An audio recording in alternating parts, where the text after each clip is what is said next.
Magandang buhay! Welcome to my mini vlog. Kagabi nga ay nagpunta kami dito sa Primark Plaridel Food Bazaar para hanapin ang stall ng wild fruit taste. Totoo ngang maraming mga stalls dito, kaya naman for the hanap ang mga person. Nag-order na nga rin kami agad at tignan nyo naman tong batang to, excited na excited at hindi na mapakali. Gusto nga raw niyang pumasok dito kaya naman katok ng katok.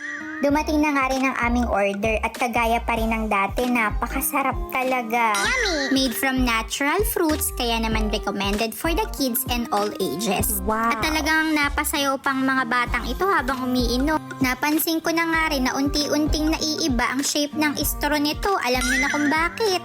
Kasama ko nga rin pala dito ang maganda kong Bessie. Pinagkwentuhan nga kasi namin ang buhay ng iba. Uy, hindi! O diba, ang taray? So, kung nag-crave ka nga rin, ano pang hinihintay mo? Tikman mo na. Dito lang yan sa Primark Plaridel Food Bazaar. Yun lang, maraming salamat. Follow for more!